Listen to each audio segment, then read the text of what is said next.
सीतारामचंद्र भगवान की जय। श्री कृष्णचंद्र भगवान की जय। श्री हनुमान जी महाराज की जय। श्री राम कथा महोत्सव की जय।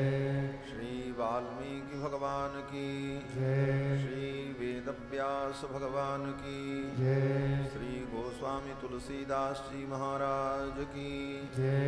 सब संतन की जय। सब भक्तन की जय। जय जय सीताराम।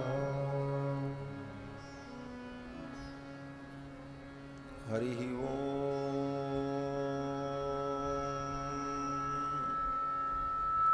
तत्संजोरा वृणीमहे गातुं यज्ञाय गातुं यज्ञपतये दैवी स्वस्तिरस्तु नः स्वस्तिर्मानुषेभ्यः ऊर्ध्वं जिगातु भेषजं सन्नो अस्तु द्विपदे सं चतुष्पदे रामाय रामभद्राय रामचन्द्राय वेधसे रघुनाथाय नाथाय सीतायापतये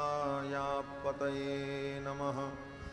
रामं रामानुजं सीतां भरतं भरतानुजं सुग्रीवं वायुसूनुं च प्रणमामि पुनः पुनः। नमोऽस्तु रामाय सलक्ष्मणाय देव्यै च तस्यै जनकात्मजायै नमोऽस्तु रुद्रेन्द्रयमानिलेभ्यो नमोऽस्तु चन्द्रार्कमरुद्गणेभ्यः। चरितं रघुनाथस्य शतकोटिप्रविस्तरम् एकैकमक्षरं प्रोक्तं महापातकनाशनं कूजन्तं राम रामेति मधुरं मधुराक्षरम् आरुह्य कविता शाखां वन्दे वाल्मीकिकोकिलं यः पिबन् सततं रामचरितामृतसागरम् अतृप्तस्तं मुनिं वन्दे प्राचेतसमकल्मषं गोष्पदीकृतवारीशं मसकीकृतराक्षसं रामायणमहामालारत्नं वन्दे नीलात्मजम् अञ्जनानन्दनं वीरं जानकीशोकनाशनं कपीसमक्षहन्तारं वन्दे लङ्काभयङ्करं वैदेहीसहितं सुरद्रुमतले हैमे महामण्डपे मध्ये पुष्पकमासने मणिमये वीरासने सुस्थितम् अग्रे वाचयति प्रभञ्जनसुते तत्त्वं मुनिभ्यः परं व्याख्यान्तं भरतादिभिः परिवृतं रामं भजे श्यामलम् आपदामपहर्तारं दातारं सर्वसम्पदां लोकाभिरामं श्रीरामं भूयो भूयो नमाम्यहम्। व्याख्यामुद्रां करशरसिजैः पुस्तकं शङ्खचक्रे बिभ्रद्भिन्नस्फटिकरुचिरे पुण्डरीके निषण्णः अम्लानश्रीरमितविशदैरंसु विप्लावयन्माम् आविर्भूयादनगमहिमा मानसे वागधीशः शाण्डिल्यावयवंशवारितविधुं श्रीकोसलेशार्चकं विश्वक्सेन यतीन्द्रदेशिकपदद्वन्द्वारविन्दाश्रितं स्वाचार्ये सुयतौ जगद्गुरुवरे श्रीरामनारायणे नित्यं सक्तमतिं जगद्गुरुवरं श्रीवासुदेवं भजे। अस्मद्गुरुभ्यो नमः। अस्मत्परमगुरुभ्यो नमः। अस्मत्सर्वगुरुभ्यो नमः। श्रीमते श्रीभाष्यकाराय नमः। श्रीपराङ्कुशपरकालयतिवर वरवरप्रतिवादिभीकरगुरुभ्यो नमः। श्रीजानकीकान्तस्मरणं श्रीराधाकान्तस्मरणं सन्तपूर्वाचार्याः सहायाः सन्तपूर्वाचार्याः सहायाः। बोलिए श्री सीतारामचंद्र भगवान की जय। श्री हनुमान जी महाराज की जय। सब संतन की जय। सब भक्तन की जय। जय जय सीताराम।